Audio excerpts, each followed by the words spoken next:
Welcome to Daily News Dose, your daily fix of politics. Bundestag cuts funds for Bundesrat's visitor groups, sparking outrage from the states.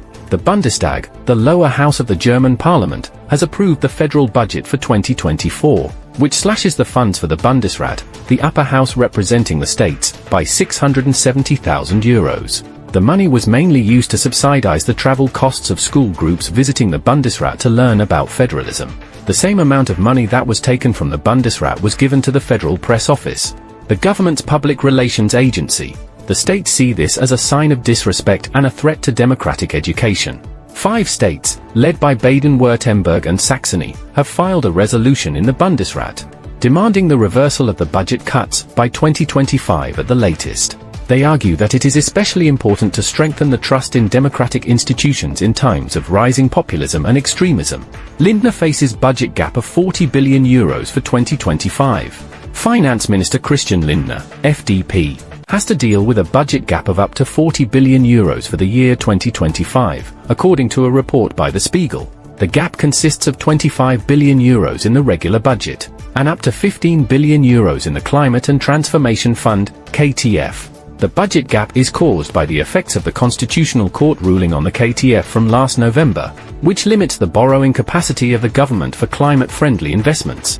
As a result, the government also dissolved the Special Fund for Digital Infrastructure Investments, which now have to be financed from the regular budget. The Parliament approved the budget for the current year on Friday, after weeks of tough negotiations. The budget includes a record debt of €179.8 billion to cope with the pandemic and the climate crisis. Bahn projects on hold due to budget cuts. A court decision on the Climate and Transformation Fund has left the Bahn with less money for infrastructure projects. According to a report by Spiegel, several projects, such as a digital signal box for the Hamburg S-Bahn, a station relocation for the Tesla factory in Brandenburg, and a freight corridor expansion, have been postponed or cancelled. The Bahn still has €27 billion from the federal government, but most of it will go to maintaining the existing network, rather than expanding it. Cannabis legalization in Germany, a milestone for modern drug policy. The coalition of FDP, Greens, and SPD reached a final agreement on the cannabis legalization bill, which could take effect on April 1, 2024. The reform is expected to strengthen prevention, health protection, and fight against the black market. Some members of the SPD parliamentary group, especially those with a criminal justice background, oppose the bill and criticize its potential impact on dealers and organized crime. They also question the effectiveness of the evaluation plan, which will involve the BKA. The bill will allow adults to obtain up to 25 grams of cannabis per day from non-commercial clubs, or to grow up to 3 plants for personal use. The possession and consumption of cannabis will remain prohibited for minors under 18 years old. The bill also faces opposition from doctors' associations and justice representatives, who warn of the health and legal risks of cannabis use. They argue that the bill is based on ideological rather than scientific grounds. NRW's Hendrik Wüst surges to second place in popularity poll.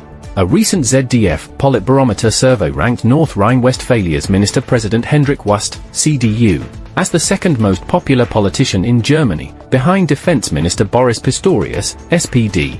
Wüst, who had not been mentioned in previous polls, scored 0.7 on a scale of +5 to -5, surpassing his fellow union leaders Markus Söder, CSU, and Friedrich Merz, CDU, who scored 0.1 and -0.4 respectively. All three are considered potential candidates for the chancellorship of the union in the next federal election, which the union plans to decide in late summer or autumn. The poll was conducted by the Forschungsgruppe Wahlen from January 30 to February 1, 2024, among 1217 eligible voters in Germany, who were asked to name and rate the most important politicians without any suggestions. Interior Minister Nancy Faeser, SPD, dropped out of the top 10 list of the most important politicians. Subscribe to the Daily News Dose channel to not miss any news update anymore.